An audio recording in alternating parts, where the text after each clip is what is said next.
लेखिले स्वस्ति स्वागत मर्त्यहंग बद विभो किंग दिय तंग में दिनी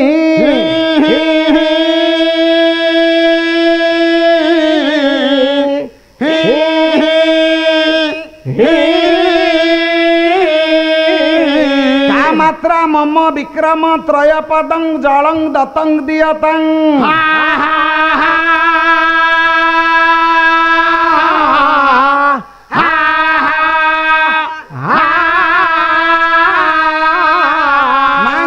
त्युसना प्रवृत्ति हरिरयं पात्र किमस्मात् परः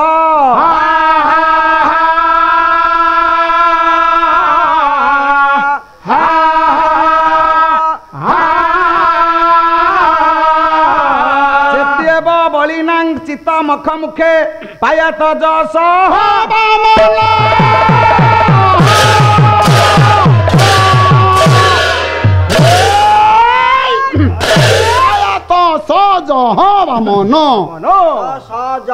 बामनाराध्य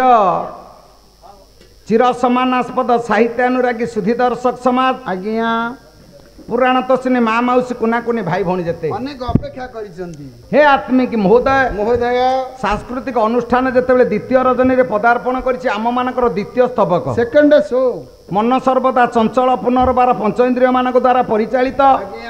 ए चकला मन को सत पथ प्रदर्शन करबा पई हेले एकमात्र चेतना आवश्यक चेतना पुरुष कहले रे अबोध मन जार प्रश्वास अनंत कोटि जीव ब्रह्मांड प्रलय रूप धारण पूर्वक अनंत गर्भरे विलीन हुए जार शयन दुग्ध सागर गर्भरे शेषदेव अनंत कोଳରେ जार अमल कमल चरण जुगल पाताल एवं शिरोभाग स्वर्ग पर्यंत परिव्याप्त जार नाम मात्र श्रवण मात्र के कोटि कल्पार्जित कलमस मध्य विनाश हुए जार निर्देश मात्र के वृक्षस्थ पत्र कंपित मध्य रहित होइथाए जी पलक मात्रे कोटि सृष्टि रचना करि देई पारे एवं पलक मात्रे कोटि सृष्टि ध्वंस करि देई पारे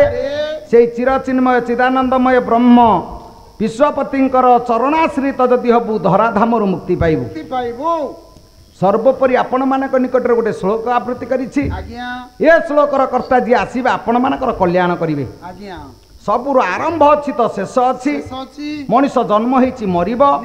ठाकुर को आवाहन करिचे विसर्जन करिबा नदी बढ़िबा देखिचे छिड़ीबा देखिबा सकाळ जदि देखिचे संध्या देखिबा जदि आरंभ नाही तो शेष नाही जदि आरंभ हबो ताले शेष हबो ताले सबुर आरंभ बेल खुशी किंतु शेषटा दुख छुआटिए जन्म होइछि जेज बुढ़ा गाँ दांड रे मिठा बांटिला बेले जदि के पचारियो भाई कोन होइछि ना नातीटी से खिली खिली हसी पाकुआ पाटी मिठा बांटिला बेले ये बुढ़ा जो दिन मरिबो से पिला कौन मिठा बांटिबो गाँव में जदि किए पचार बांकोरे कौन है ना मो जेज मरीगला कि आसला बेले तो मिठा बंटा है गला बेले मिठा बंटा है कहीं ना आसला बेलूटा खुशी जीवा बेलटा भारी दुख तेणु सबूर आरंभ आनंद थाए किंतु गला बेले आनंद न थाए किंतु जी महापुरुष जी जानी तार आरंभ जहाँ शेष जार आरंभ ना तार शेष हेनी जार जन्म ना तार मृत्यु हेनी कहीं कथा कहूँ ना जीशुख्रीष्ट हाथ पादे लुहा कंटा बाड़िया शेष जो जानिले या कष्ट अनुभव होनी छाती रे कुशविध कराला जीशुख्रीष्ट तथापि विचलित हेलेनी कहले हे ईश्वर एमान को क्षमा कर कारण एमाने किछि जानू नाहंती जदि जानू थांते ताले मनीष छाती रे कोन लुहा कंटा पिटंते हमको जदि चापुड़े किए मारुचे आम एफआईआर दबा थाना रे नले ताकू चारि चापुड़ा थोइबा किंतु सिया कहउछंती ईश्वर एमान को क्षमा कर जातिर जनक महात्मा गांधी की गुली मारी दिया गला से कौन कांदिले हे मालो गोपाल मत कुआडे नहीं जा कहलेनी कहीं ना तांकर आरंभ जहाँ शेष से जी करिछि आरंभ रे से शेषर तार दुख नहीं दिन जाक जी खटी से जानी मालिक मत संध्यारे पैसा दब आ दिन यदि ठकी थब से खाली हाथ को अनुथव मालिकर पैसा आनी कि नहीं के जानी दब कि नहीं के जानी कहीं ना निज उपर यार भरोसा ना जो निज उपर भरोसा तुटी जीव सेते बेले मनीष आउ जनकर आश्रय नब कहीं कथा कहूँ ना जो कथा भाई कहते जे यज्ञ करिछंती पुओटीए पाइबा पाई जदि पाइबार आस न था ताले ये पुओ जन्म करने को चाहू न था तमें तो राजा परा राजा जड़े प्रजा मानकर बापा सी क्षितिपति महीपति धरापति समस्त ये समस्त स्वामी है बेले ताठू जी सृष्टि सी तार पुओ आपण मानकर मेहर साहित्य कहले प्रजा रक्त दल कणिका पटल सीना उचास न पाई ଜଳଧାରା ରୂପ ହୋଇଥାଏ ଭୂପ ଜଳ କହିଲେ ପ୍ରଜା ରକ୍ତ ଜଳ କଣିକା ପଟଳ ସିନା ଉଚ୍ଚାସନ ପାଇଁ ପ୍ରଜା ମାନଙ୍କର ରକ୍ତ କଣିକାକୁ ନେଇ କଣ ରାଜା ଖାଲି ଉଚ୍ଚ ପଦ ପାଇବା ପାଇଁ ରାଜା ହେଇଛି? ମେହେର କହିଲେ ନାଇଁ ଜଳଧର ରୂପ ହୋଇଥାଏ ଭୂପ ପରଜାଙ୍କ ହିତ ପାଇଁ। କହିଲେ ଜଳଧର କହିଲେ ମେଘ, ମେଘ ଭଳି ବର୍ଷିଲା ବେଳେ ମେଘ ବିଜୁଳି ମାରୁଛି, କେତେ ଆଘାତ ସେ ପାଉଛି, ତାକୁ ଖାତିର ନ କରି ସେ ବୃଷ୍ଟି ଦଉଛି। କାହିଁକି ନା ଜଗତ କଲ୍ୟାଣ ଉଦ୍ଦେଶ୍ୟରେ ସିଏ ବିଚାର କରୁଛି ମୋର ଯାହା ହଉଛି ହଉ, ଏ ଜଗତର ତ ଉଦ୍ଧାର ହବ, ଯିଏ ଜନ ଜଗତ କଲ୍ୟାଣ ପାଇଁ ସମସ୍ତଙ୍କ ଉଦ୍ଧାର ପାଇଁ ହୁଏତ ବୃଷ୍ଟି କରୁଛି। ଠିକ ସେଇ ଅନୁରୂପ କଥା ଆପଣ ମାନଙ୍କର ସନ୍ଥ କବି ଭୀମ ଭୋଇ ସିଏ କହିଦେଲେ। କହିଲେ ପ୍ରାଣିକାର ତ ଦୁଃଖ ପ୍ରମିତ ଦେଖୁ ଦେଖୁ କେ ବାସ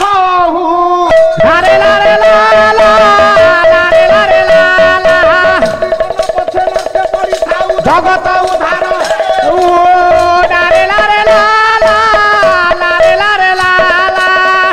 ଇଏ ଅନ୍ଧ କବି ଭୀମ। ଆଉ ଟିକେ ଦୂରେଇକି କହ କାହିଁକି ନା ଯୋଉ ମନ୍ଦିରକୁ ମୁଖଶାଳା ବଳଉଛି। ହଁ କାହିଁକି ଏ କଥା କହୁଛି ଆପଣ ଦେଖନ୍ତୁ ଯେ ସେଦିନ କହିଲେ ଯେ ମୋ ଜୀବନ ନର୍କରେ ପଡୁ ଜଗତର କଲ୍ୟାଣ। ଯିଏ ନିଜେ କହୁଛନ୍ତି ମୁଁ ପଛେ ମରିଯାଏ ଜଗତର କଲ୍ୟାଣ ହଉ, କାହିଁକି ନା ଜଗତକୁ ସେ ବିଶ୍ୱକୁ ଯିଏ ମୋର ଭାବିବ ସିଏ ମୋର ତୋର ଭାବ କରିବନି। ଆଚ୍ଛା ଜନକରୁ ସେ ଏଡେ ବଡ ରାଜା, ଏତେ ଜ୍ଞାନୀ, ଏତେ ମହାଜ୍ଞାନୀ, ଯୋଉଠି ଚିନ୍ତା କରାହେଲା କହିଲେ ଜଗତରେ ଜ୍ଞାନୀ କିଏ ସେ ନା ଜନକଙ୍କ ପାଖକୁ ଯା। ଯୋଉ ଜନକ ଏଡେ ବଡ ଜ୍ଞାନୀ ସିଏ ଏତେ ଛୋଟ କଥା କେମିତି ହେଲା? କିଏ ଝିଅଟେ ତ ପାଇଲ, ଝିଅ କିଏ ପୁଅ କିଏ? ଇଏ ଯଦି ଝିଅ ପୁଅ ଭିତରେ ସମାନ ଜାଣି ନାହାନ୍ତି ରାଜା, ତାହେଲେ ଇଏ ଯଦି ଯଜ୍ଞ କରୁଛନ୍ତି ପୁଅ ପାଇଁ, ତାହେଲେ ଆମେ ପୁଅ ହଉ ବୋଲି ମୁଣ୍ଡିଆ ମାରିଲେ କିଛି ଅସୁବିଧା ନାହିଁ। ତେଣୁ ଆଜି ସଂସାରରେ କନ୍ୟାହାର କମିବାର କାରଣ କଣ ନା ବାପା ପୁଅ ଖୋଜୁଛି ବୋଲି। ଯଦି ପୁଅ ଖୋଜୁ ନଥାନ୍ତେ କମ୍ପ୍ୟୁଟର କରନ୍ତେନି କି ତାକୁ ମାରି ଦିଅନ୍ତେନି।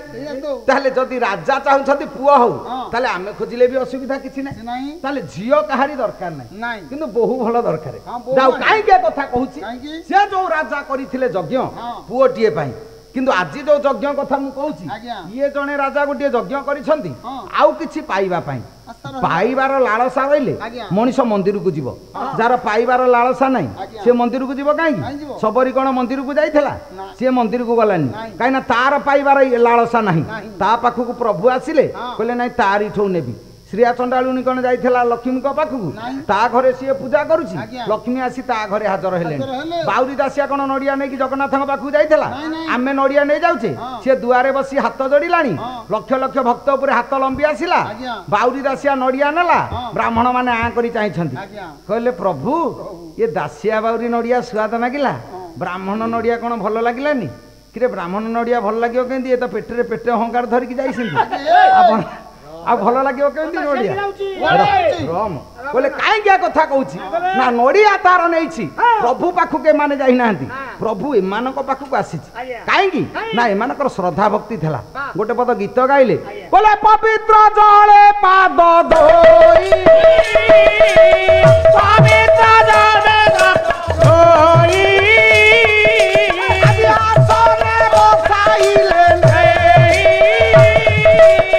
ପବିତ୍ର ଜଳରେ ପାଦ ଧୋଇଦେଲେ, ଆସନରେ ବସେଇଲେ, ତାହେଲେ ପବିତ୍ର ଜଳ କିଏ ସେ ନା ଗଙ୍ଗା ଜଳ। ତା ତଳ ଉଦାହରଣ ଦେଲେ, କହିଲେ ମନ ନିର୍ମଳ ଯାର ଦେହି ଉଦ୍ଧବ ଗଙ୍ଗା ଜଳ। ଆଚ୍ଛା ମନ ନିର୍ମଳ ଯାର ସେଇଟା ଗଙ୍ଗା ଜଳ, ପାଦ ଧୋଇବ କେମିତି? ମୋ ମନ ଧର ନିର୍ମଳ, ମୁଁ ମନ ନିର୍ମଳ ହେଲା ମୁଁ ବାଙ୍କୋଇ ପାଲା ଗାଇ ଆସିବି, ମୁଁ ଯଦି ବର୍ଷାରେ ଶୋଇବି ପାଲା ବୋଲିବ କିଏ? ମନ ସିନା ନିର୍ମଳ ହେଲା, ପାଦ କେମିତି ଧୁଆ ହେଲା? ମନ ନିର୍ମଳ ଯାର ଦେହି ଯଦି ଉଦ୍ଧବ ଗଙ୍ଗା ଜଳ ସେଇ ମନ ନିର୍ମଳ ହେଲେ ଗଙ୍ଗା ଜଳ, ପାଦ ଓଦା ହେଲା କେମିତି? ସେଠେଇ କଥା ନାହିଁ ନାଇଁ। ପତ୍ରମ୍ ପୁଷ୍ପମ୍ ଫଳମ୍ ତୋୟମ୍ ଯୋମେ ଭକ୍ତିଆ ପ୍ରଯଛତି। ଗୀତାରେ କହିଲେ ପତ୍ର ଟିକେ ହଉ, ଫୁଲ ଟିକେ ହଉ, ଫଳ ଟିକେ ହଉ କି ପାଣି ଟିକେ ହଉ, ଯିଏ ନେଇ ପ୍ରଭୁକୁ ଦେଲା ସେ ପ୍ରଭୁଙ୍କୁ ପାଇଲା। ସେଇ ଅନୁପାତରେ ଆମେ ବେଲପତ୍ର ତୁଳସୀ ପତ୍ର ନେଲେ, ନାନା ଜାତିର ଫୁଲ ନେଲେ, ନଡିଆ କଦଳୀ ସେଉ ଅଙ୍ଗୁର, ନଡିଆ ତ ବଡ ନଡିଆ ନବାନି, କେନ୍ଦୁ ଭଳିଆ ନଡିଆଟିଏ ନବା, କାଳେ ଫାଳେ ବାଡେଇଲେ ମନ୍ଦିର ପୂଜାରୀ ନେଇଯିବ ବଡ ଫଳକ। କେନ୍ଦୁ ଭଳିଆ ନଡିଆଟିଏ ନେଲେ ଗୋଟା ଯାକ ନେଲେ ବି ଆମର ଅସୁବିଧା ନାହିଁ। ଦେଖନ୍ତୁ ଫଳ ନେଲେ, ପାଣି ଗଙ୍ଗା ଜଳ ବିକା ହଉଛି, କହିଲେ ପ୍ରଭୁ ଏଠି ନାହିଁ। ଦର୍ଶନ ତତ୍ଵକୁ ଯଦି ଯିବା पत्र होची करपत्र हाथठू बड़ पत्र संसार किछि नाही करपत्र जोड़िब फल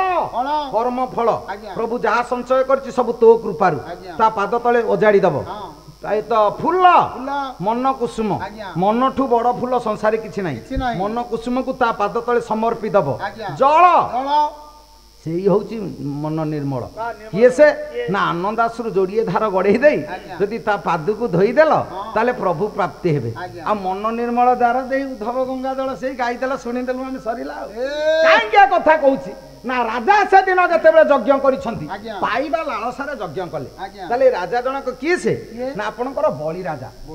राजा से दिन दान करि देइसंती यज्ञ करूसंती ना दान यज्ञ यज्ञ करिवा पछरे उद्देश्य मु जेतिकिरे अछि आउ टिके आगु को पळेबी पाइबा लालसारे जते यज्ञ कले यज्ञ पूर्णाहुति हेइ सरला परे आंक मनरे गोटे उत्साह जाओ मु करि देली जते भाबिले प्रभु कहले ये मने मने भाबिछि मु देली देला वाला संसार किए से आमे किए से देला वाला किरे किए से दउची किए आमे दउचे जमा नुह आज्ञा चारिटा कथा अछि न देखी सुंदर न चिपी टाण न चाखी स्वाद न देई दाता न देखी सुंदर किए से कंदर्प केही आमे देखिने झियो पई जोई देखिबा को जाइथबा घरे आसिले स्त्री जदी पचारे छाड़ हे धन संपत्ति जुआईटी केमती देखिबा कहलो ना कोन कहिबी आखि तो खुशी हे गला कोन हेछि कहलो साक्षात जुआई कंदर्प सते जेमती ता संगरे कॉलेज रे पढुथला किरे तो जीवन रे तो कंदर्प को देखिनु ता भोलिया केमती कहिलु ना न देखिले मध्य कंदर्प सुंदर नचे भी टाण टमाटू वज्र वज्र आमे कई चिपिने जदि घर को मटन आसी रोसई भल हेलानी टाणुआ मटन बुढ़ी छेलीटा बुढ़ा पाकुलेला पकई दब हरे पुओ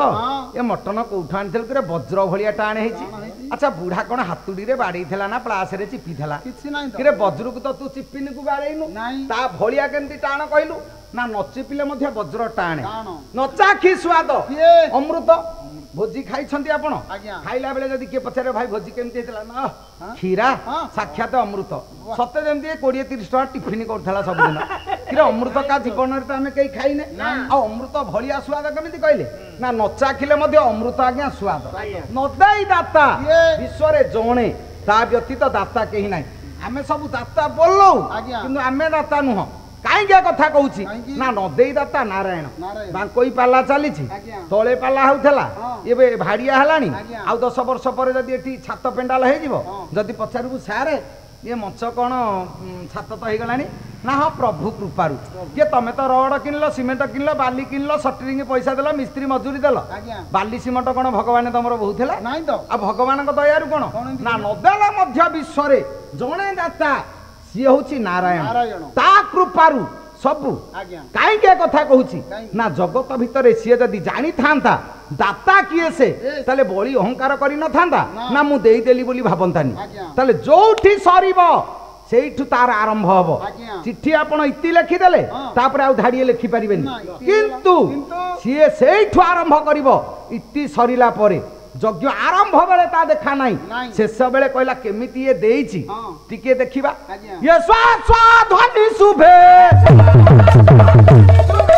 आज बोली से खबरे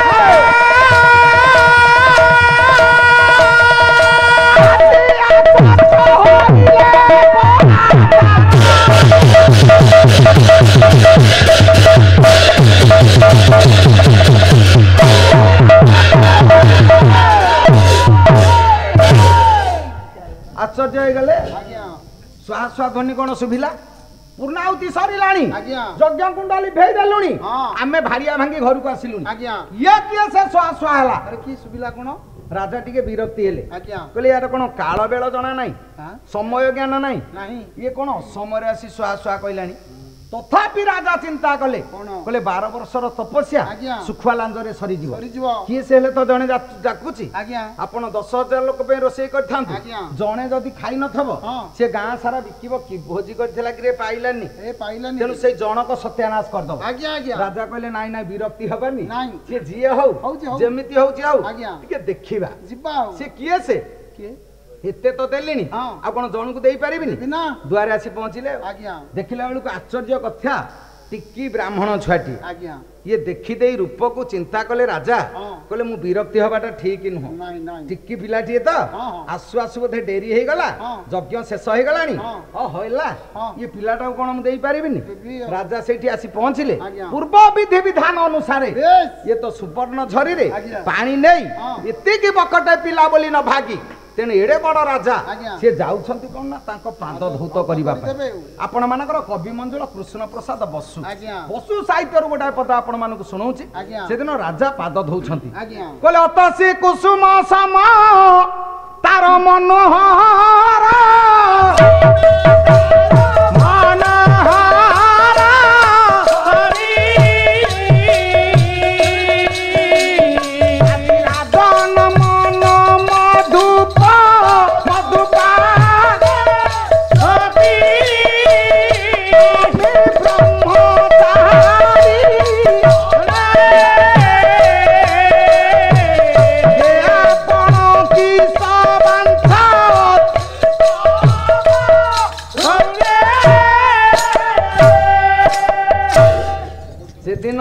राजा जाई जेते बेले पाद धोइछंती पाद धोइला बेले देखुछंती राजा कहले अतसी कुसुम सम मनोहर छवि एडे सुंदरिया पाद तो एटे संसार कार नाही ब्राह्मण पाद कोन मु धोइनी केते ब्राह्मण पाद मु धोइछि किंतु एडे सुंदरिया पाद दीटा कार नाही मन भ्रमर काई इच्छा होछि बार बार ता पाद को टिके चुंबन देई दियंती एठी राजांकर मन भाव जे मु ता पाद को टिके चुंबन देबी जाको विरक्ति भाव होउथले डेरी रे आसीछि यज्ञ सरिला परे आसीछि ता पाद को छुईबा को एते लालसा बढ़िला काई बोले श्यामल वर्ण अति कमनीय कांति राजा पाद तले बसी सुवर्ण झरी रे जल नहीं गोड़ दीटा को धोई देले नूतन वस्त्र रे पोछि देले पोछि सारी राजा सेठी चिंता करूछंती कहले केडे सुंदर पाद दीटा काई टिके चुंबन दे देबी की एते के विचार करी पाद तले बसी छंती हाथ दोटी जोड़ी देले कहले हे विप्र प्रणाम प्रणाम जते बेले ये कहि देले सेठी राजा पाद धुली तो ब्राह्मण पाद धुली नहीं राजा को मुंड ऊपर सिंची देई कल्याण करि पारि थांते से किंतु कल्याण कलेनी कल्याण न करिवार कारण कोन कहले मु जदी कल्याण करिवि भूल हे जिवो ये तो ब्राह्मण से तो राजा ये कल्याण कले भूल काई के हबो ना सबु